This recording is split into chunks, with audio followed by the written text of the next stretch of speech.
క్రీస్తునందు సోదరి సహోదరులారా, ప్రభువైన యేసుక్రీస్తు నామములో హృదయపూర్వక వందనాలండి. ముందుగా ఇంత మంచి సమయాన్ని ఇచ్చిన తండ్రి అయిన దేవునికి ప్రభువైన క్రీస్తు ద్వారా కృతజ్ఞతాస్తుతులు చెల్లిస్తున్నానండి. అందరూ బాగున్నారండి? వాక్యం చదువుకొని ప్రార్థన చేసుకున్న తర్వాత పాఠంలోకి వెళ్దామండి. యోహాను గారు రాసిన సువార్త 1వ అధ్యాయం 1వ వచనం నుంచి, ఆదియందు వాక్యము ఉండెను, వాక్యము దేవుని యొద్ద ఉండెను, వాక్యము దేవుడై ఉండెను. ప్రార్థన చేసు. పరలోకమందున్న పరిశుద్ధ ప్రేమ గల తండ్రి, గొప్ప తండ్రి, యెహోవా తండ్రి, అయా మీ ప్రియకుమారుడు యేసుక్రీస్తు ప్రభువారి ద్వారా కృతజ్ఞతాస్తుతులు చెల్లిస్తున్నాము నాయన. ఆరాధన మొదట్లో మీరే ముందు నడిపించండి నాయన. వాక్యం బోధించుండగా విలువారు తండ్రి మంచి రీతిని వాక్యానుసారాన్ని రక్షణ భాగ్యం ఇచ్చేయండి. వాక్యం బోధించుండగా ఈ లోక సంబంధమైన జ్ఞానంతో కాకుండా మీ జ్ఞానంతో మాట్లాడే భాగ్యం దయచేస్తారని మా ప్రభువైన యేసుక్రీస్తు నామములో వేడుకుంటున్నాం తండ్రి. ఆమేన్. ప్రభువైన యేసుక్రీస్తు నామములో హృదయపూర్వక వందనాలండి. దేవుని కుమారుడు యేసుక్రీస్తు ప్రభువారు లోకానికి వచ్చిన తర్వాత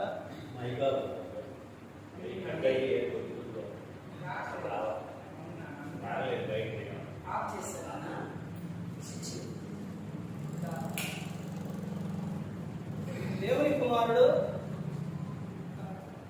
ఏమని చెప్పారంటే యేసుక్రీస్తు ప్రభువారు ఆయన ఏమని చెప్పారంటే పరలోక రాజ్యం సమీపిస్తుంది కనుక మారు మనసు పొందమని ప్రకటింప మొదలుపెట్టి యోహాను గారు రాసిన సువార్తలోని 1వ అధ్యాయం అందులోని 1వ వచనం ఏమని చెప్తున్నారంటే, ఆదియందు వాక్యము ఉండెను, వాక్యము దేవుని యొద్ద ఉండెను, వాక్యము దేవుడై ఉండెను. అంశం పాట పేరు ఏంటంటే బైబుల్ ఎలాంటిదో తెలుసా? బైబుల్ ఎలాంటిదో తెలుసా? ఈ బైబుల్ గ్రంథం ఎలాంటిదండి? బైబుల్ గ్రంథం ఎలాంటిదో తెలుసా? ఈ బైబుల్ గ్రంథం గురించి బైబుల్లోని దేవుడు రాపించిన విషయాలు, ఈ బైబుల్ ఎలాంటిదో, బైబుల్ ఏం చెబుతుందో అన్నది మనకు తెలియాలి అని అంటే ముందు ఈ బైబుల్ని చదవాలి. ఆ చదివే ముందు బైబుల్ ఏం చేయాలి అంటే గౌరవించాలి, మర్యాద ఇవ్వాలి, రెస్పెక్ట్ ఇవ్వాలి, ఇవన్నీ ఇవ్వాలి. ఏంటిది? దేనికి? బైబుల్. ఒక మనిషికి ఇచ్చే విలువ బైబుల్కి ఇస్తున్నావా? బైబుల్ మన చేతికి వచ్చింది అని అంటే, బైబుల్ మన చేతికి వచ్చింది అని అంటే అది ఇదిగోండి బైబుల్ తీసుకోండి, మీరు తీసుకెళ్ళి బైబుల్ ఇచ్చేయండి, ఎవరికి కావాలో వాళ్ళకి ఇచ్చేయండి, తీసుకెళ్ళిపోండి, ఇదిగో మేము ప్రింట్ చేస్తున్నాం, తీసుకెళ్ళండి అని రాలేదు. బైబుల్ అలా రాలేదండి. ప్రాణాలు పోతే బైబుల్ మన చేతికి వచ్చింది. ఊరికి అలా ప్రశాంతంగా చక్కగా ఇదిగో తీసుకెళ్ళండి అని ఇవ్వలేదు బైబుల్. బైబుల్ రావడానికి ఎన్నో ప్రాణాలు పోయినాయి మన చేతికి రావడానికి. అంతమంది త్యాగం చేశారు కాబట్టి బైబుల్ మన చేతికి వచ్చింది. ఎలా చనిపోయారు అని అంటే, మొట్టమొదటిగా ప్రింట్ అయిన గ్రంథం ఏది అని అంటే బైబుల్ గ్రంథం. బైబుల్ హిబ్రూ, తర్వాత ఆ భాషలో గ్రీకు, ఆ భాషల్లో ఉన్న బైబుల్ ఆ పదాలనే తెలుగులో తర్జుమా చేసి మనకు పంపించడానికి, దానికి ముందు ఏం జరిగిందనంటే, చేసిన తర్వాత ఇది తెలుగులో ఇక వెళ్ళిపోతుంది. వెళ్ళిపోయే సమయానికి ఆ చేసిన ఆయన్నే కట్టెల పేర్చి కట్టేసి, ఇదిగో నువ్వు బైబుల్ని గన విడుదల చేస్తే చంపేస్తాను, కాదు చంపేస్తాను. అతను చెప్పిన సమాధానం ఏంటంటే, అయినా పర్లేదు, నేను చనిపోయినా, నేను కాలిపోతున్న ఎంతో మందికి ఆ వెలుగునిస్తుంది ఈ బైబుల్, ఇది మాత్రం ఆగడానికే వీలు లేదు అని చెప్పినప్పుడు అతన్ని చంపేసేది. ఇక్కడ నుంచి ఆ తర్వాత బైబుల్ మనకు రావడానికి, మన దగ్గరకు రావడానికి బైబుల్, ఇదివరకు బైబుల్ కావాలి అని అంటే ఏం చేసేవాడు? అసలు ఎక్కడ దొరికే బైబుల్? ఎక్కడ దొరికాయండి? ఒక ఆమె ఒక అరణ్య ప్రాంతంలోని ఒక యవన స్త్రీ, ఇవన్నీ రియల్గా జరిగినాయే బయట. యవన స్త్రీ సేవకుడు ఆ ప్రాంతానికి వెళ్ళి వాక్యం చెప్పినప్పుడు ఆమె విన్నదే, మరి విన్న వాక్యాన్ని, ఆయన చెప్తున్న వాక్యాన్ని మరి చదువుకోవాలి కదా. ఆ చదువుకోవడానికి ఆమె దగ్గర బైబుల్ లేదు. బైబుల్ లేనప్పుడు బైబుల్ కోసం, బైబుల్ తెచ్చుకోవడం కోసం ఆ యవన స్త్రీ ఆ అరణ్య ప్రాంతంలో నుంచి ఆ సేవకుని దగ్గర, సేవకుడిని చాలా దూరం, అన్ని కిలోమీటర్లు ఒక్కదే అరణ్య ప్రాంతంలో రాత్రులు పగులు నడిచి వెళ్ళి అక్కడికి వెళ్ళిందండి బైబుల్ తెచ్చుకోవడానికి. ఈ రోజున బైబుల్ ఇలా వచ్చేసి ఇటువంటి బైబుల్ అని ఇవ్వడానికి ఆ రోజున లేదు, ఒకనాడు లేదండి, ఈ విధంగా లేదు బైబుల్. అర్థమైందండి? ఆమె వెళ్ళి ఆమె అరణ్య ప్రాంతంలో నుంచి వెళ్ళిన తర్వాత ఆ సేవకుడి దగ్గరకు వెళితే, అమ్మా ఏంటమ్మంటే, అయ్యా నాకు బైబుల్ కావాలంటే, అమ్మా ఉన్నాయే 2 బైబుళ్ళు, ఆ 2 బైబుల్లే వెళ్ళిపోయినాయి అమ్మా, ఇప్పుడు బైబుల్ లేదు. ఎంతో ప్రయాసతో, ఎంతో ఆశతో యవన స్త్రీ ఆ అరణ్య ప్రాంతంలో నుంచి నడిచి కష్టపడి రాత్రులు పగులు వెళ్ళి బైబుల్ తెచ్చుకుందామని పోతే బైబుల్ లేదు. ఆమె చేసే విషయం ఏంటో తెలుసండి? అయ్యా నాకు బైబుల్ కావాలి, అవి ఎప్పటికన్నా రాని. బైబుల్ రావాలంటే ఆ రోజున వారు ప్రింట్ చేసి, ఒక సంస్థ నుంచి ప్రింట్ చేసి వాళ్ళు, ఇదిగోండి మీకు ఇక్కడ ఇన్ని బైబుల్ అని, ఒక 5-6 బైబుల్ కావాలంటే అన్ని కాదు, ఇన్ని ఒక 2-3 అని అట్లా పంపించేవాళ్ళు. ఆ బైబుల్ కావాలి అంటే చాలా చాలా కష్టం. బైబుల్ చేతికి వచ్చిందనంటే ఆ రోజున ఎట్లుండేది తెలుసండి? పండగ. ఈ రోజు ఎలా ఉందంటే ఏం లేదు. ఆ తర్వాత ఆమె బైబుల్ కావాలి అని అక్కడే కూర్చుంది. ఎన్ని రోజులైనా పడ్డాయి, నేను బైబుల్ తీసుకొనే వెడతాను అని అక్కడే ఉన్నాను. అప్పుడు బైబుల్ ఆయన చెప్పి తీసుకొచ్చి ఆమెకి ఇచ్చిన తర్వాత ఆమె అక్కడి నుంచి బయలుదేరి వెళ్ళింది. బైబుల్ అంటే అంత ప్రేమ ఉండాలి, బైబుల్ అంటే అంత ఇష్టం ఉండాలి. బైబుల్ ఎక్కడ ఉండాలో తెలుసండి? ఈ బైబుల్ ఎక్కడ ఉండాలంటే మన గుండెల మీద ఉండాలి. బైబిల్లో ఉన్న వాక్యం ఎక్కడ ఉండాలంటే మన హృదయంలో ఉండాలి. బైబుల్ తల కింద కాదు, భయం వేసినప్పుడు పెట్టుకోవడం కాదు, భయం వేసినప్పుడు పట్టుకోవడం కాదు. అర్థమైందండి? ఎప్పుడు కూడా ఉండాలి బైబుల్. ప్రార్థనకు వచ్చి ఆదివారం కానీ కూడికలకు కానీ బైబుల్ తీసుకొచ్చి మరలా తీసుకెళ్ళి కాళ్ళకెళ్ళలో లేదా బీరువా పైన లేదా అక్కడ ఇక్కడ పడేసి మరలా ఆదివారం నాడు తీసుకొని రావటం కరెక్ట్గా. ఆ రోజునే తీసి, ఆ రోజునే చూసి, ఆ రోజునే తుడిచి అప్పుడు తీసుకొని రావటం కరెక్ట్గా. తర్వాత ఇంకో విషయం ఏంటంటే, ఈ రోజున బైబుల్ తీసుకొని మందిరానికి వచ్చేవారిగా లేరు. ఫ్యాషన్ అయిపోయింది.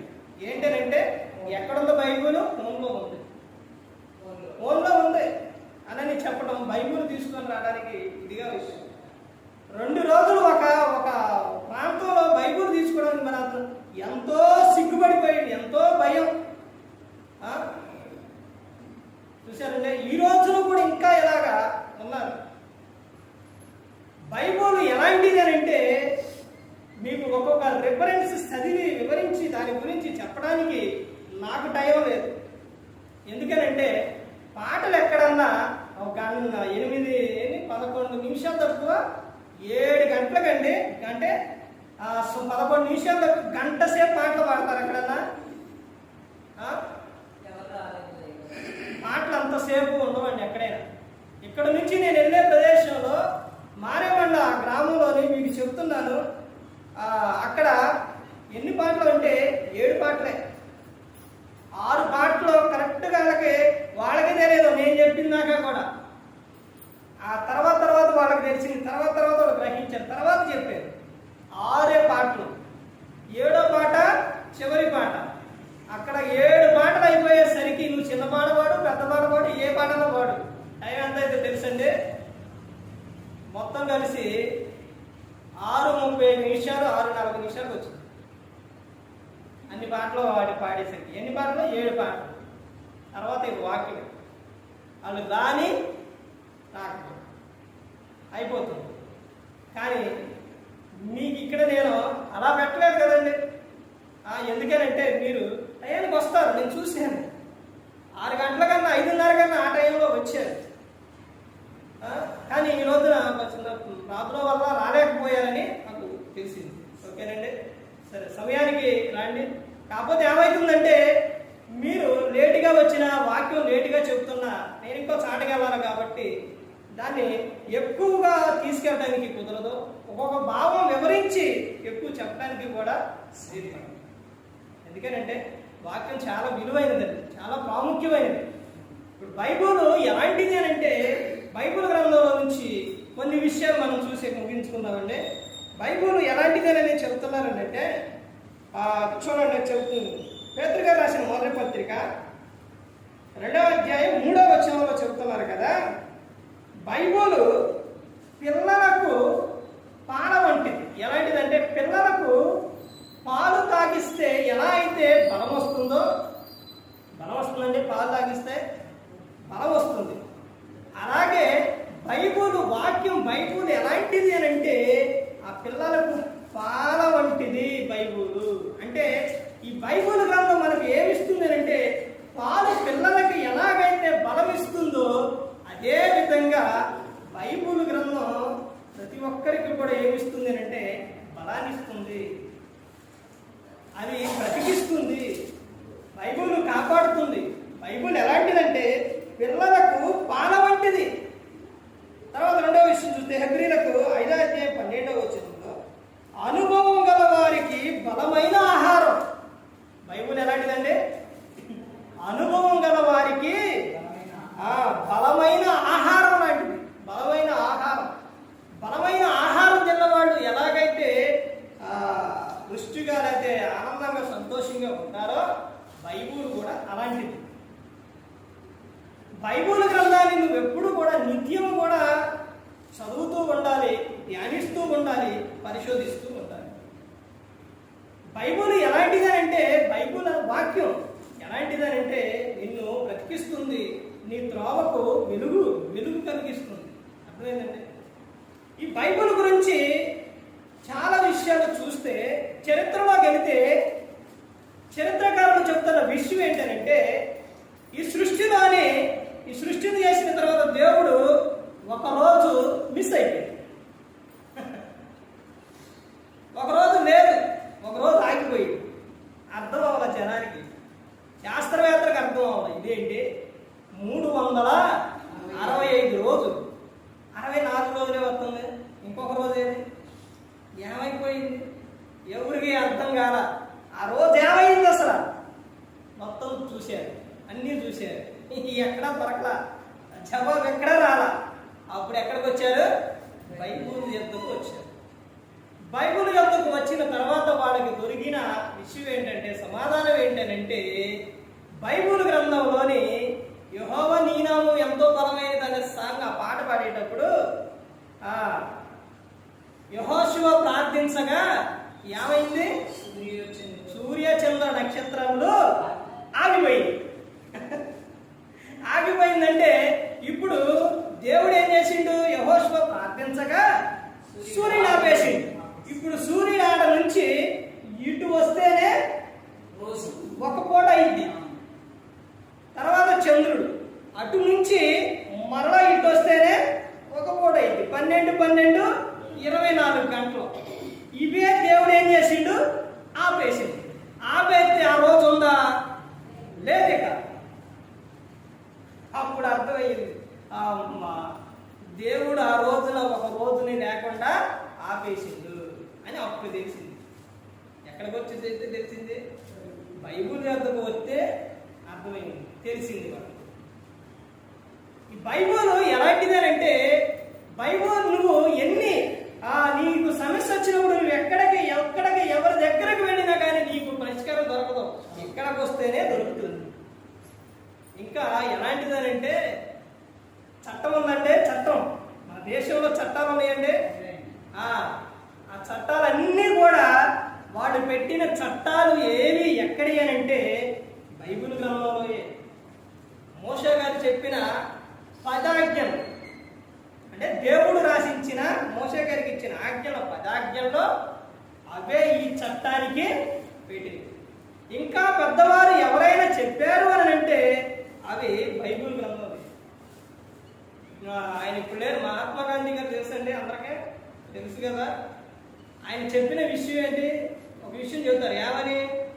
ఒక చెంప మీద కొట్టువానికి ఇంకో చెంప చూపించమని చెప్పాడు. ఎవరు చెప్పిన విషయం ఇది? బైబిల్లో యేసుక్రీస్తు ప్రభువు చెప్పిన విషయం.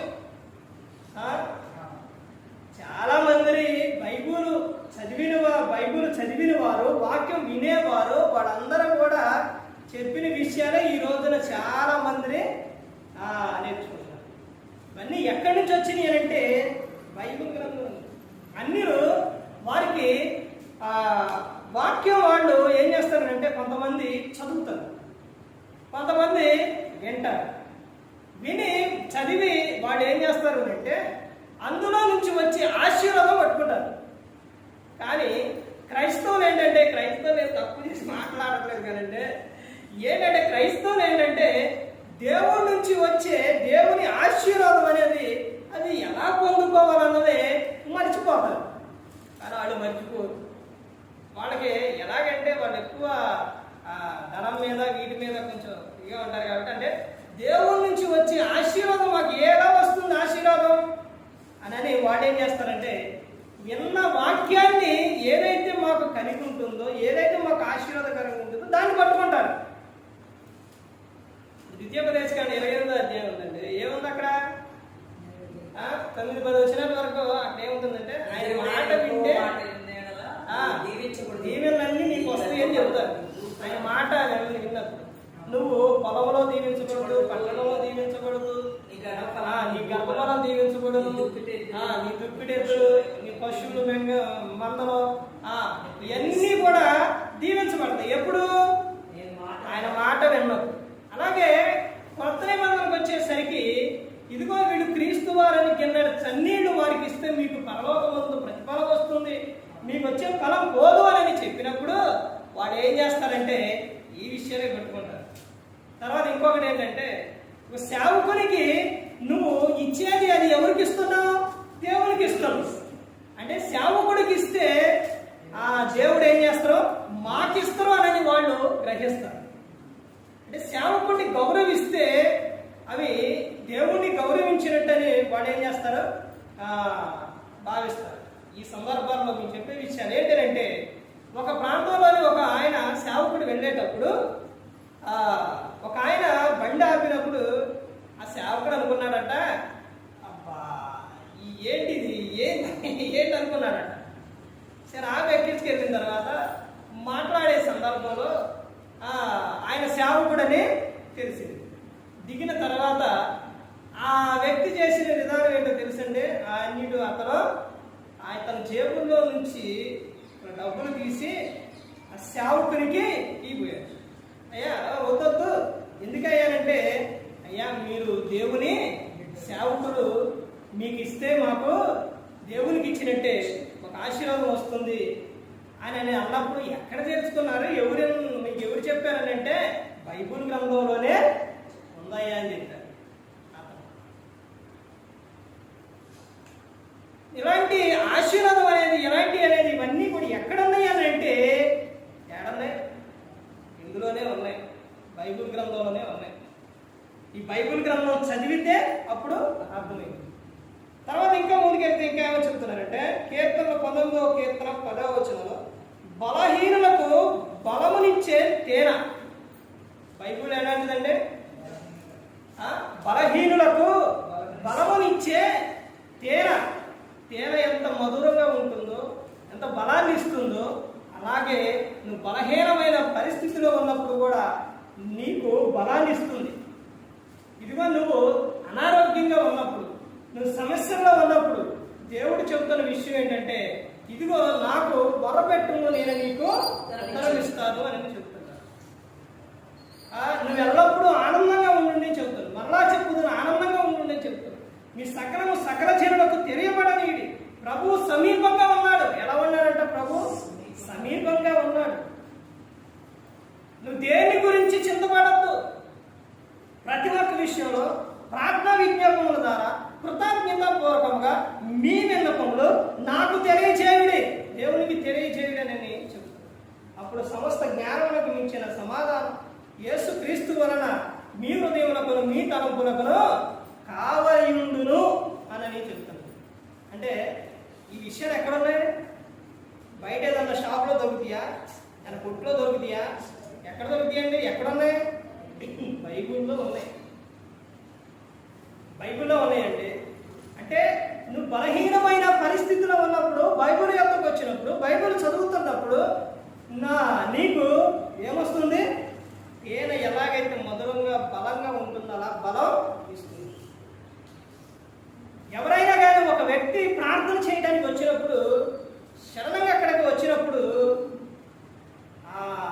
ఏదన్నా సందర్భంలో చాలామంది, నేను బయటికి వెళ్ళిన ప్రాంతాల్లో, నా గురించి కాదండి, ఎవరి గురించి అయినా కానీ, ఏ సేవకుడైనా విశ్వాసైనా ఎవరి గురించి అయినా కానీ చెబుతున్నాను. నేను అలా బయటికి వెళ్ళినప్పుడు ప్రార్థన చేయమంటారు. ఏదో ప్రయాణమై వెళ్ళేటప్పుడు, లేకపోతే గృహం కట్టేటప్పుడు, గోడ కట్టేటప్పుడు, ఏదో ఒకటే కానీ బైబిల్ ఏం చెప్తుంది? నువ్వు ఏది చేసినా, ఏ పని చేసినా దేవునికి కృతజ్ఞతాస్తుతులు చెల్లించాలి. నువ్వు ఎల్లప్పుడూ చెల్లించాలి. నువ్వు భోజనం చేసినా, పానం చేసినా దేవునికి ఏం చేయాలి? కృతజ్ఞతాస్తుతులు చెల్లించాలి. అలా బయటికి వెళ్ళినప్పుడు ప్రార్థన చేయమన్నప్పుడు సడన్గా బైబిల్ ఉంటుందా? ఉండదు. అప్పుడు వాడు ఏం చేస్తారో తెలుసండి? చేయండి, ప్రార్థన చేయండి అందరూ. వెంటనే వాళ్ళు ఏం చేస్తారంటే, అయ్యా బైబిల్ ఇచ్చేమా, బైబిల్ తీసుకొస్తాం అంటారు. రాత్రి కూడా అలాగే జరిగింది. అంటే వారు ఏమిస్తారు? ఏమి ఇస్తారు అంటే బైబిల్. అంటే అందులో ఉన్న బైబిల్లో ఉన్న వాక్యాలు, బైబిల్ ఏమై ఉండవు? బైబిల్ ఏంటి? ఇందాక చదివించాను, దేవుడు. వాక్యం ఎవరో? దేవుడై ఉండవు. అందుకని బైబిల్ను చాలా జాగ్రత్తగా చూడాలి. ఇప్పుడు చాలా మంది కొన్ని సంఘాల్లో చేసే విధానం ఏంటంటే, బైబిల్ని ఎక్కడ పెడతారు? కింద. అంటే ఇప్పుడు రాండివ్ సాయించే పాట, చివరి పాట ఉందండి, అప్పుడు వేవో నిలబడతారు. బైబిల్ ఏమో ఎక్కడ ఉండిద్ది? నీ కాళ్ళ దగ్గర. బైబిల్ అక్కడ ఉండేదండి. బైబిల్ ఎక్కడ ఉండాలి? చేతిలో ఉండాలి. అసలు బైబిల్ హృదయం మీద ఉండాలి. అలాంటిది నువ్వు నిలబడి పాట పాడేటప్పుడు బైబిల్ ఏమో కాళ్ళ దగ్గర. అంటే బైబిల్కి నువ్వు విలువిస్తున్నావా? బైబిల్ కింద పెట్టొచ్చా? బైబిల్ అంటే ఏమనుకున్నారు? బైబిల్ అంటే ఎంత శక్తి అనుకున్నారు, ఎంత పవర్ అనుకున్నారు. పరిశుద్ధమైన గ్రంథం అండి ఇది. దీన్ని ఎలా చూడాలి? పరిశుద్ధంగానే చూడాలి. ఎవరైనా మీకు ఏదైనా ఒక లెటర్ రాశారనుకోండి, ఒక ఇష్టమైన రాశారనుకో, లెటర్ రాశారు, దాన్ని ఏం చేస్తావు? లెటర్ వచ్చింది, దాన్ని ఏం చేస్తావు? దాన్ని చదివేసి గబ్బగా చించేసి పారేస్తావా? పారేయవు. ఏం చేస్తావు? నువ్వు లెటర్ని చదివి దాస్తావు. మరి ఇది బైబుల్ అనేది దేవుడు మనకు రాసి ఇచ్చిన ప్రేమ లేఖ. అసలు ఇది ఎలా రాపించారో తెలుసండి? దీని విలువ తెలిస్తే బైబుల్ అసలు మర్చిపోరు. బైబుల్ ఎలా రాపించి ఇచ్చారనంటే, బైబుల్ ప్రవక్తలు రాశారు. ప్రవక్తలు ఎలా రాశారు? ఒకసారి ఆలోచించండి. ప్రవక్తలు ఎలా రాశారు? మోషే గారు ఎన్ని కాండాలు రాశారు? ఎన్ని కాండాలండి? 5 కాండాలు రాశారు. ఆది కాండం, నిర్మాకాండం, లేవ్యాకాండం, సంఖ్యాకాండం, ద్వితీయోపదేశకాండం. ఆయన రాసినప్పుడు ఆది కాండం రాసేటప్పుడు సృష్టిని గురించి, ఇప్పుడు సృష్టిని గురించి, తర్వాత ఆదాము అవ్వ గురించి, అబ్రహాం గారి గురించి, వీళ్ళందరూ మోషే గారి కన్నా ముందేనా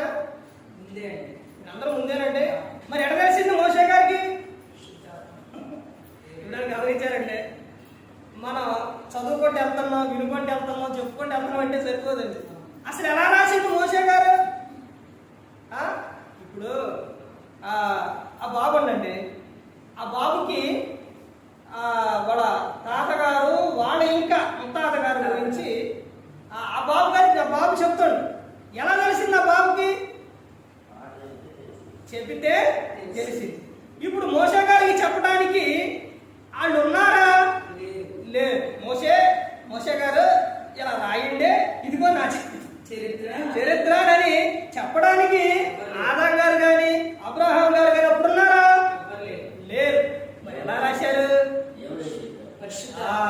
ఎలా రాశారంటే దేవుడు పరిశుద్ధాత్ముడు ద్వారా రాపించారు. పరిశుద్ధాత్ముని ద్వారా ఈ గ్రంథాన్ని రాపించారు.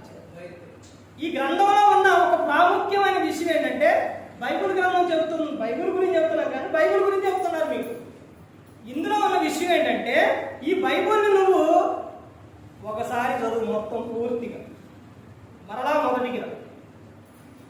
అట్ట నువ్వు ఒక 10 సార్లు చదివిన తర్వాత మరలా 11వ సారి మరలా చదివినా నీకు మళ్ళీ కొత్తగా అనిపించింది.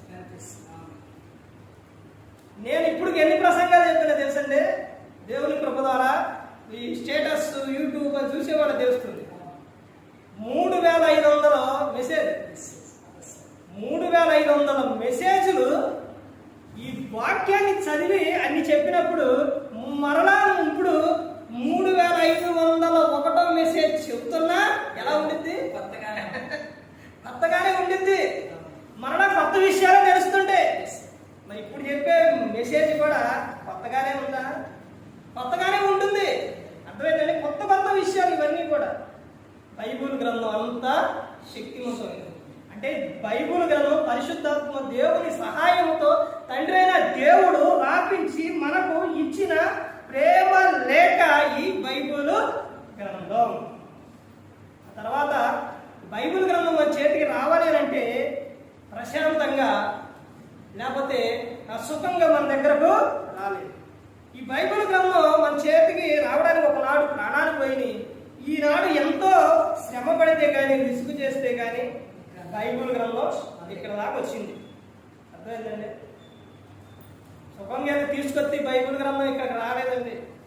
ఈ బైబిల్ గ్రంథం రావడానికి ఎంత బాధో తెలుసండి. ఎన్నో ఇప్పుడు ఆ రోజున అవన్నీ కూడా అలా ఆ రోజున చేశారు. ఈ రోజున ఇలా రావడానికి ఈ గ్రంథం ఇప్పుడు తీసుకురావడానికి జరిగిన విషయం ఏంటంటే, ఈ బైబిల్ తీసుకురావాలని ఆ కూతురు అక్షయ పుట్టినరోజు సందర్భంగా 40 బైబిల్ తేవాలి అని నేను మీటింగ్స్లో కూడికలో చెప్పాను. ఆ రోజు తీసుకొస్తాము, ఆ రోజు నుంచి ఇస్తాము బైబిల్ అని చెప్పాను.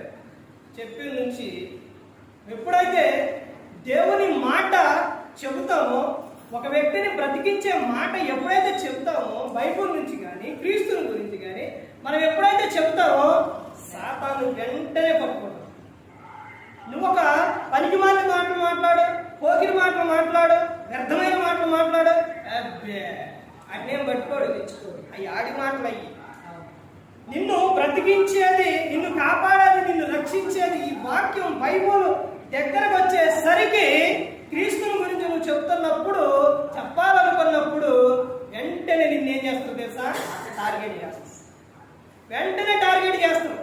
ఈ బైబిల్ గ్రంథం 40 బైబిల్ తేడానికి ఏం జరిగిందనంటే, ఆ రోజు నుంచి ఇవి విజయవాడ నుంచి వచ్చి ఆ రోజు నుంచి సేవకుడికి ఫోన్ చేసి, అయ్యా ఇలా బైబిల్ కావాలన్నప్పుడు కనుక్కుంటాను అన్నా. కనుక్కున్నాను. ఒక రోజు అయిపోయింది. మళ్ళా 2వ రోజు నాకు కొంచెం బయట మీటింగ్స్ ఉన్నాయి అన్న. ఆ రోజు అయిపోయింది.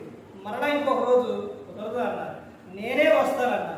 అయ్యా నాకు ఈరోజు అస్సలు ఖాళీ లేదన్న. ఆ తర్వాత నెక్స్ట్ రోజు అతను నీ పని మీదే వెళ్తున్నానని వెళ్ళి అక్కడికి వెళ్ళినప్పుడు వాళ్ళ బాబుకి అనారోగ్యంగా ఉంటే అతను చూపించుకొని బైబిల్ ఇవి తీసుకొని వచ్చేటప్పుడు మా వైపు చెప్తూనే ఉంది. ఏమనంటే, అవి తేవాలి అని అంటే నువ్వు చెప్పావు కాబట్టి నువ్వే వెళ్ళాలి, అది రిస్క్ అయినా ఏదైనా నువ్వే వెళ్ళాలి అని చెప్తుంటే ఆయనకి అసలు ఖాళీ లేదు కదా. ఇంకా నేను ఎలా తీసుకొచ్చాను, అది ఆయనకు వరకు ఆయన అక్కడెక్కడ అన్నది ఆయనకే తెలుసు అని చెప్పినప్పుడు, లేదు నువ్వే వెళ్ళాలన్నప్పుడు అతను బయలుదేరి వచ్చినప్పుడు శుక్రవారం నాడు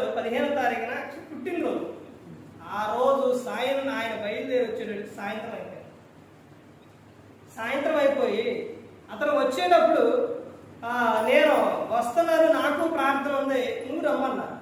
అక్కడ నుంచి చేమలపాడు రామచంద్రపురం ఆ సర్కిల్లో అక్కడికి వెళ్ళేసరికి చినుకులు మొదలైంది. అక్కడి నుంచి రామచంద్రపురం అక్కడికి వెళ్ళి బైబిల్ కట్టుకొని అవి తీసుకొని వచ్చేటప్పుడు 40 బైబిల్ వర్షం వచ్చిందండి. ఆ సర్కిల్లో అంతవరకే విపరీతమైన వర్షం వచ్చింది. బాగా తడిసిపోయాయి. ఎలా ఉందనంటే నా పరిస్థితి, పాప ఇలా పెట్టుకొని ఉంటే వానలో తడుస్తుంటే ఎంత బాధ కలిగిద్దో, బైబుల్ వానలో అని తీసుకొస్తుంటే బైబుల్ తడుస్తాయని ఎంతో భయం, ఏడుపు, దుఃఖం ఆగట్లేదు. ఏం చేయాలి? మొత్తం హైవే, ఎక్కడికైనా వెళ్తాం, ఎటైనా వెళ్తామండి. ఎక్కడ ఎటు చూసినా కానీ ఏమీ కనపడతా, హైవే అంతా చిన్న చిన్న ప్రాంతాలు ఎడంగా ఉన్నాయి. అక్కడి నుంచి ఆ బైబుల్ తీసుకొని గబగబా వచ్చేసి పెట్రోల్ కొనుక్కుంట లాభకే వెళ్ళాను. అక్కడి నుంచి ఇంటికి వచ్చిన తర్వాత చూస్తే మొత్తం కవర్లో నుంచి ప్యాకింగ్ సూపర్ కవర్, అందులో నుంచి మరలా ఇంకొక ప్యాకింగ్, ఇవన్నీ తడిసిపోయి బైబుల్ దగ్గరకు వచ్చేసరికి బైబుల్ ఇలా ప్యాక్ చేసి ఇలా ప్యాక్ ఉన్నాయంటే ఆ కవర్కి అలా వచ్చి అలా ఆగిపోయింది. బైబుల్ మాత్రం అప్పుడు చాలా సంతోషం. ఆ వానలోని తీసుకొని వస్తుంటే ఒక పక్క ప్రార్థనకు లేట్ అవుతుంది, ఒక పక్క బైబుల్ తడిస్తే అని ఎంతో ఇది. అయినా కానీ ఎందుకని ఇంత ప్రయాసం, అంత కష్టంతో తీసుకొచ్చామంటే ఈ బైబుల్ ఏం చేస్తుందంటే, బ్రతికిస్తుంది, నెమ్మదినిస్తుంది, కాపాడుతుంది. ఇందులో ఉన్న వాక్యము దేవుడయ్యి ఉన్నారు. ఈ కవర్ పైన ఇందులో ఉన్న 3 అర్థాలు ఉన్నాయి. ఏంటో తెలుసండి? Blue, red, white. ఇందులో అన్ని అది బ్లూ కదండి, బ్లాక్ ఏంటంటే పాప జీవితం. ఇది పాపానికి గుర్తు. ఈ పాప జీవితం, ఈ ఎరుపు ఉందంటే ఆ ఎరుపు ఏంటంటే క్రీస్తు రక్తములకు గుర్తు. ఇందులో ఉన్న తెరుపు ఏంటంటే ఇప్పుడు ఈ పాప జీవితాన్ని, నలుపుగా ఉన్న ఆ జీవితాన్ని క్రీస్తు రక్తము ద్వారా కడిగి తెల్లగా పరిశుద్ధంగా మనలను తీర్చిదిద్దడమే బైబుల్. లోపల ఉన్న తెలుపే మన జీవితం. అంటే ఎలా ఉంటుంది అంటే అది ఎలా మారింది అని, తెలుపుగా ఎలా వచ్చిందంటే నలుపుగా ఉన్న ఇది ఎరుపుగా క్రీస్తు రక్తంలో కడగబడి తెలుపుగా మన జీవితాలలో పరిశుద్ధపడుతుంది. ఇదే బైబుల్. అందుకనే ఈ 3 కలర్లుగా బైబుల్ చెబుతున్న విషయం. ఇంకా ముందుకెళ్తే చూడండి, ఇర్మియా గ్రంథం 23:29 వచనంలో ఆధ్యాత్మిక జీవితంలో చల్లారిన వారికి అగ్ని వంటిది. చల్లారిపోతున్న ఆత్మ జీవితంలోని చల్లారిపోతున్న నీ జీవితాన్ని అగ్నిలాగా వెలిగిస్తుంది బైబుల్. బైబుల్ అంతా శక్తి ఉంది. వృద్ధాప్యంలో ఉన్నవారు కూడా వృద్ధాప్యంలో ఉన్న స్టాండ్ పట్టుకొని, ఇంకా బైబుల్ ఇవ్వలేదండి, ఆమె బైబుల్ అడిగింది. ఈ ఆమె కాలు ఇదైతే స్టాండ్తో నడుస్తుంది, పెద్ద వయసు. ఆమెకు బైబుల్ కావాలని అడిగింది. అయ్యా ఒక బైబుల్ ఇవ్వమని. ఆ బైబుల్ ఆమె కోడ తీసుకెళ్ళింది. బైబుల్ కావాలని అడిగింది. చూడండి, ఆమె చదవదు, కానీ ఆమె ఆసక్తి చూసారా? ఒక ఆమె అలాగే బైబుల్ తీసుకొని వెళ్తుంటే అడిగారంట, ఎందుకమ్మా నీకు చదవడం రాదు కదా, బైబుల్ ఎందుకు తీసుకెళ్తాం అంటే, ఈ బైబుల్ బ్రతికిస్తుంది, బైబుల్ దేవుడు అని ఆమె చెప్పింది. అంటే నువ్వు చల్లారిపోయిన నీ జీవితాన్ని ఏం చేస్తుంది బైబుల్? అగ్నిలాగా మండిస్తుంది, వెలిగిస్తుంది బైబుల్ వాక్యం. తర్వాత ఇంకా ముందుకెళ్తే ఇంకా చూడండి ఏమని చెప్తున్నారు. ఇర్మియా గ్రంథం 23:29 వచనంలో కఠిన హృదయులకు పగలగొట్టు శుద్ధి లాంటిది బైబుల్. ఏంటంటే కఠినమైన హృదయాన్ని ఏం చేస్తుంది? పగలగొట్టే శుద్ధి లాంటిది బైబుల్. యాకోబు రాసిన పత్రిక 1:23 వచనంలో అక్రమములను దిద్దుటకు అద్దము లాంటిది. ఎప్పుడైనా బైబిల్ గ్రంథం చదివేటప్పుడు చూడండి, బైబిల్ చదివేటప్పుడు ముందు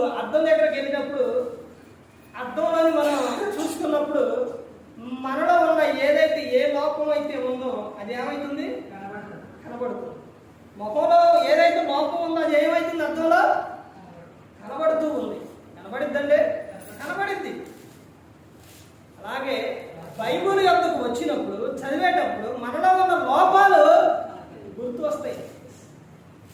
తెలుసండి, గుర్తు వస్తాయి. నువ్వు ఏదైతే చేసావో, ఏ తప్పైతే చేసావో, ఏదైతే మాట్లాడావో అవన్నీ కూడా వాక్యం దగ్గరకు వచ్చినప్పుడు, బైబిల్ దగ్గరకు వచ్చి చదువుతున్నప్పుడు అవన్నీ కూడా ఏమైతుందంటే మనకు గుర్తొచ్చి అవన్నీ కూడా ఏం చేస్తాం? మనం ఒప్పుకుంటాం. దేవుడు ఒప్పింపజేస్తాం. అదే చెబుతున్నారు, అక్రమములను దిద్దులకు అర్థము వెళ్ళాడిది. అపోస్తలుడైన పౌలు గారు ఎఫెసీయులకు రాసిన పత్రిక 6:17 అపవాదిని ఖండించుటకు ఆత్మ ఖడ్గం.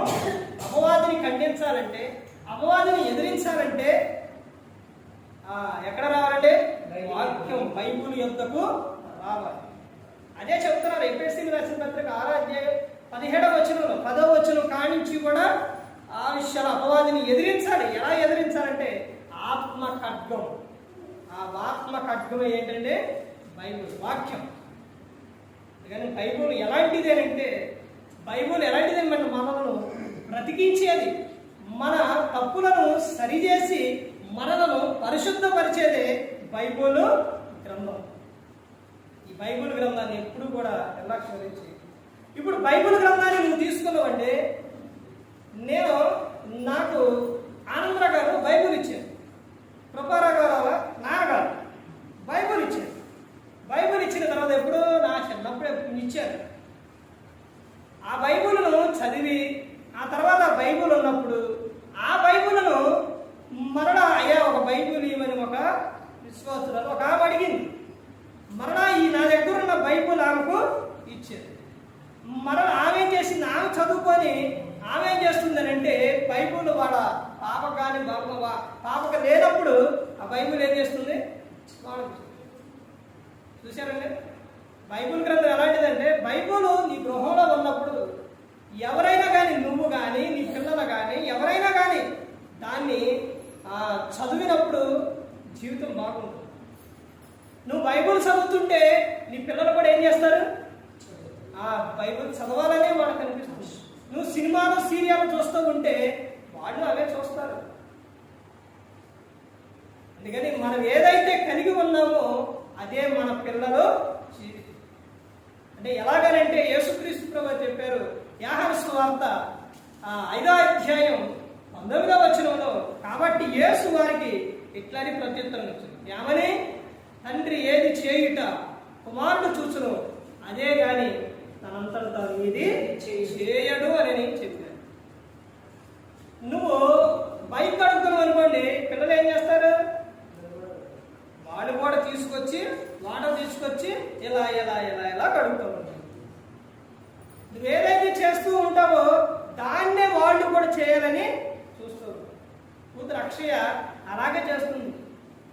మేము ప్రార్థన స్టార్ట్ చేసినప్పుడు పాటలు పాడేటప్పుడు పాడుతూ ఉంటుంది, తప్పట కొడుతూ ఉంటుంది. ఇది తీసి ఇలా వేసుకుంటూ ఉంటుంది.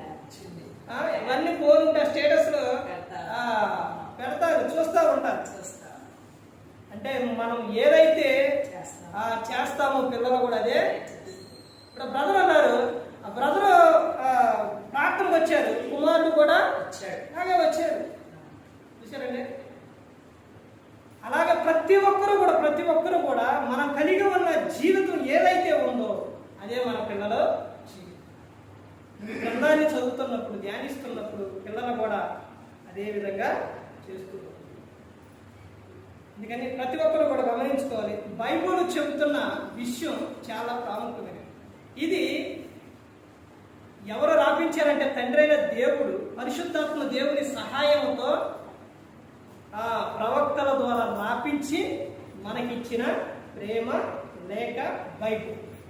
అందుకని ఈ బైబిల్ను నువ్వు ప్రేమగా చూసినప్పుడు, నువ్వు గౌరవించినప్పుడు నీ జీవితం అద్భుతంగా ప్రతి ఒక్కరు గమనించుకోవాలి. యేసుక్రీస్తు ప్రభువు బైబిల్ చదివారండి, ఆయన చదివారు. బైబిల్ ఎంతమంది మారుస్తుందో తెలుసండి. ఇంకా బయట విషయాలు ఎందుకు కానీ బైబిల్ ఎంతమందిని మారుతుందో తెలుసండి. పెద్ద పెద్ద ఉండవాళ్ళని కొడేశ్వరులే పవర్ అంతకన్నా కందాకి క్రింద మంత్రి ఎవరు? నపూంసకుడు. నపూంసకుడు రథం మీద వస్తూ ఉన్నప్పుడు అతను వెళ్ళి చాటకి వెళ్ళి గ్రంథం కొనుక్కోడు. ఏ గ్రంథం? అప్పుడున్న గ్రంథం యెషయా గ్రంథం. యెషయా గ్రంథం ఎన్ని అధ్యాయాలు? 66 అధ్యాయాలు. దాన్నే ఏమంటారో తెలుసండి? బైబుల్లో చిన్న పుస్తకం అంట, చిన్న బైబుల్ అంట. అప్పుడు ఆ యెషయా పుస్తకం దాన్ని కొనుక్కొని ఇప్పుడు ఫ్రీగా వచ్చారనుకోండి, దాని విలువ తెలియదు. అందుకనే సేవకులు వీళ్ళందరూ ఏం చెప్తారు? బైబుల్ కొనుక్కోవాలి అని చెబుతూ ఉంటారు. అయితే ఈ రోజున బైబుల్ చాలా మంది బైబుల్ తెలుసుకోవడానికి వారికి అవకాశం లేదు కాబట్టి కొంతమందికి ఉండదు, కొంతమంది ఉన్నా కొనుక్కో. ఈ విధంగా ఉంటుంది. అన్నిటికీ మనం ఖర్చు చేస్తాం, కానీ ఒక బైబుల్ దగ్గరకు వచ్చేసరికి, దేవునికి ఇచ్చేసరికి ఆలోచిస్తారు. ఒక సంఘంలోని జరిగిన విషయం ఏంటంటే, ఒక సంఘంలోని బయట నుంచి బావగారు ఆయన సేవకుడు వాళ్ళు, బాబు ఇలాగా పైన నుంచి బైబుల్ ఇస్తారు, మీకు ఎన్ని బైబుల్ కావాలి? బైబుల్ ఇస్తారు. వాళ్ళు అయితే ఫుడ్ తీసుకొని మామూలుగా బుక్స్ ఇచ్చి వెళ్తారు. అయితే ఆ బైబుల్ ఒక్కోదానికి 100 రూపాయలు కట్టాలన్నారు. నేనేం ఆలోచించానంటే, ఎంత బైబుల్ సుమారు ఈ రోజున ఈ కవర్ ఇట్లా బైబుల్ కొనాలంటే 500 రూపాయలు. మామూలుగా ఒక్క బైబుల్ అయితే మన ఈ ఏరియాకి తిరిగి ఈ సైడ్ అయితే 400 రూపాయలు బైబుల్. ఇప్పుడు బైబుల్ ఎంత వస్తుందని ఒకప్పుడు, ఇప్పుడు కొన్ని సంవత్సరాల క్రితం 100 రూపాయలకు వస్తుంది కదా. ఆహా, ఎంత మంచి అవకాశం. నేను కూడా బైబుల్ 21 బైబుల్ ఇస్తున్నానని ఏం చేశానంటే, ఇప్పుడు 100 రూపాయలకు వచ్చే బైబుల్ ఇంత తక్కువకి వస్తుంది కదా, ఒకవేళ ఈ విశ్వాసులు 100 రూపాయలు కూడా లేవంటారే. ఎందుకంటే ఇంకేదన్నా అయితే కొనుక్కుంటారు, ఎటువంటి లేకపోయినా పక్కన వాళ్ళు అడిగి నేను కొనుక్కుంటారు, కానీ బైబుల్ గ్రంథాన్ని కొనరు అని ఆ అమౌంట్ నేనే ఇస్తాను అని చెప్పి 21 బైబుల్ ఆ సంఘంలో ఇప్పించాను. ఆ 2001 అమౌంట్ నేనే కట్టాను. ఎందుకు చెప్తున్నానంటే, అంత తక్కువగా వచ్చింది. వీడు ఒకవేళ వద్దంటే ఎక్కడ డబ్బులు లేవంటే, అందుకని నేను ఆలోచించి అలా ఇప్పించాను. కానీ ఈ బైబుల్ అనేది నాకు ఇది ఇవ్వటం అనేది, ఎందుకంటే ఒక వ్యక్తిని వెలిగించాలి, ఒక వ్యక్తిని బ్రతికించాలి, ఒక వ్యక్తిని రక్షించాలి, ఒక వ్యక్తిని పరలోకం చేర్చాలి. అలా చేర్చేది వాక్యం. బైబులే వాక్యం. దేవుడే నీ దగ్గర ఉన్నప్పుడు దేవుడే నీ దగ్గర ఉన్నాడు. అదేంటండి, కానీ ప్రతి ఒక్కరు కూడా గమనించుకోవాలి, ప్రతి ఒక్కరు కూడా తెలుసుకోవాలి. ఆ కందాకి క్రింద ఆ మంత్రి నపూంసకుడు తీసుకొని వస్తూ ఉన్నప్పుడు, ఆ యెషయా గ్రంథం చదువుతూ ఉన్నప్పుడు అతనికి చదువుతుంటే అర్థం కాల. అప్పుడు దేవుడు పిలుపు నువ్వు రథం వైపు పరిగెత్తు అన్నప్పుడు లేచి పరిగెత్తి అక్కడికి వెళ్ళినప్పుడు ఏం చదువుతున్నావు అంటే, ఇదిగో యెషయా గ్రంథం చదువుతున్నాను. ఇది ఎవరి గురించి అన్నప్పుడు యేసుక్రీస్తు వారి గురించి చెప్తాడు. అతను అప్పుడు విశ్వసించి, ఇదిగో ఇక్కడ నీళ్లు ఉన్నాయి, బాత్మేశ్వరం ఉన్నప్పుడు పిలుపు గారు ఏం చెప్తారండి, నువ్వు ఆయనను యేసును విశ్వసించి యేసు దేవుని కుమారుడని నువ్వు నీ హృదయం నందు విశ్వసించినప్పుడు బాప్తిస్మం తీసుకోవచ్చాడు. ఓకే, నేను విశ్వసిస్తున్నాను ఇవ్వమన్నప్పుడు బాప్తిస్మం ఇస్తాడు. నేను అనేకమైన ప్రాంతాల్లో బైబుల్ ఇస్తున్నప్పుడు బైబుల్ కూడా ఎలాగంటే, అమ్మ ఇదిగోండి బైబుల్ తీసుకోండి చదువుకోండి అన్నీ ఇస్తే దాని విలువ ఉండదు. ఇది ఇచ్చావు కదా అని నువ్వు ఏం చేయాలి, నీ హృదయంలో నీకు పుట్టాలి, నువ్వు చదువుకోవాలని వచ్చినప్పుడు అడిగినప్పుడు బైబుల్ ఇస్తే నువ్వేం చేస్తావు, చదువు. అలా అడిగిన వాళ్ళకి నేను బైబుల్ ఆ రోజంటే ఈ రోజు కూడా కొనుక్కొచ్చినాయే. ఎప్పుడు బైబుల్ కొనుక్కొచ్చి ఈ బైబుల్ కొనుక్కొచ్చి రావడానికి ఒక కారణం ఏంటంటే, నా దగ్గర ఉన్న అమౌంట్ కొనుక్కొస్తాను. తర్వాత అనేకమైన ప్రాంతాలకు ఇప్పుడు సంఘంలో ఇక్కడ కానీ లేకపోతే ఇంక బయట కానీ ప్రార్థన చేయడానికి వెళ్ళినప్పుడు, ఎందుకంటే బైబుల్ గురించి సందర్భం వచ్చింది కాబట్టి చెబుతున్నాను. వెళ్ళినప్పుడు బైబుల్లో కానుక పెడతారు. పెట్టినప్పుడు సగం ఏమో దేవుని పని, అంటే దేవుని పని ఆయన నిమిత్తం అవి ఖర్చు చేయాలి, ఆయనకు పెట్టాలి. రెండోది ఏంటంటే, సగం అనాథ పిల్లలుగా ఉన్నవారికి సహాయం చేయాలి. అని. అలాగే ఈ తిరుగుల అనాథాశ్రయం ఉందండి, వాళ్ళకి ఆ బైబిల్లో పెట్టిన సగం అవి తీసుకొచ్చి వాళ్ళకు ఇస్తాం. తర్వాత మిగతాది ఏంటంటే మొదటిగా దేవుని పని, దేవుని కోసం సహాయం. అలాగే ఈ బైబిల్ కూడా అలాగే తీసుకొచ్చాను. ఎవరు స్పాన్సర్ చేసింది లేదు, ఎవరు పైనుంచి ఇచ్చింది లేదు, ఎవరు మనకే ఇచ్చింది లేదు. నేను స్వయంగా అవి కొనుక్కొచ్చి, ఎందుకంటే ఒక వ్యక్తిని రక్షించాలనే ఒక వ్యక్తికి బైబిల్ ఇచ్చి ఇలా కొనుక్కొచ్చి నేను ఇచ్చినప్పుడు ఎవరైనా అడిగితే ఎంత కాస్ట్ అయినా బైబిల్ కొనుక్కొచ్చి ఇస్తాను. ఎందుకంటే వాళ్ళు బాగున్నారు, వాళ్ళు రక్షించబడాలి, క్రీస్తుని తెలుసుకోవాలి. నేను ప్రార్థన ఎలా చేస్తానంటే, ప్రభువా వీళ్ళు బైబిల్ తీసుకున్నారు, వారిని కరుణించు. తర్వాత వాడు చదువుకున్నప్పుడు జ్ఞానాన్ని, తర్వాత మూడోది ఏంటంటే వాళ్ళు పరలోకం వెళ్ళడానికి ఎవరి ద్వారానంటే క్రీస్తు ద్వారానే వాడు పరలోకానికి వెళ్తారు. కాబట్టి ఆ క్రీస్తుని గురించి తెలుసుకోవాలి. నేనే మార్గం, నేనే సత్యం, నేనే జీవనం అని చెప్పారు. కాబట్టి ఆ క్రీస్తుని గురించి తెలుసుకోవాలని బైబుల్ అనేది. ఆ తర్వాత అతను వెళ్ళి ఆ బైబుల్ చదివి తీసి చదువుతున్నాడు, షాప్లో పనిచేస్తాడు. నాకు ఎవరు చెప్పారంటే వాళ్ళ వైపు నేను వెళ్తుంటే పిలిచి ఆమె చెప్పింది, అయ్యా మీరు అతను బైబుల్ ఇచ్చారంట మా ఆయనకి, ఆయన ఎంతో ఆనందంగా సంతోషంతో ఆ బైబుల్ తీసి చదువుతుంది అయ్యా అని చెప్పారు. చాలా సంతోషించాను, చాలా సంతోషం. కీర్తన నాకు చదివించింది, కీర్తనలో ఆ 2వ వచనం ఏమంటుందంటే, యెహోవా ధర్మశాస్త్రంలో ఆనందించు, దివారాత్రము దానిని ధ్యానించువాడు ధన్యుడు. ప్రకటన 1:3 సమయం సమీపిస్తుంది కనుక ఈ ప్రవచన వాక్యములను చదువువాడు, గ్రహించువాడు కూడా ధన్యులు. ఇప్పుడు ఇచ్చేవేగా అందరూ చదివేవారు, వినేవారు, గ్రహించేవారు అందరూ ఎవరు? ధన్యులు. మీరందరూ ధన్యులండి, ధన్యులు. వాక్యాన్ని చదివేవారు, వినేవారు అందరూ కూడా ధన్యులు. ధన్యకరమైన జీవితం. దేవుడు మీ జీవితాన్ని దీవిస్తున్నాం. తర్వాత మీరు ఈ లోకం ఇచ్చినప్పుడు ఎక్కడికి వెళ్తారు? పరలోకం. పరలోకం యుగ యుగాలు ఆనందం, సంతోషం అక్కడ ఉంటుంది. తర్వాత నీ జీవితం తర్వాత ఈ బైబిల్ గ్రంథం అక్కడ ఉందనుకోండి, ఎవరు చూస్తారు? ఎవరు చదువుతారు? ఈ పిల్లలు చదువుతారు. వాళ్ళ తర్వాత వాళ్ళ పిల్లలు చదువుతారు. నువ్వు బైబిల్ గ్రంథం బుక్ అనేది ప్రతి ఒక్కరు గమనించుకోవాలి.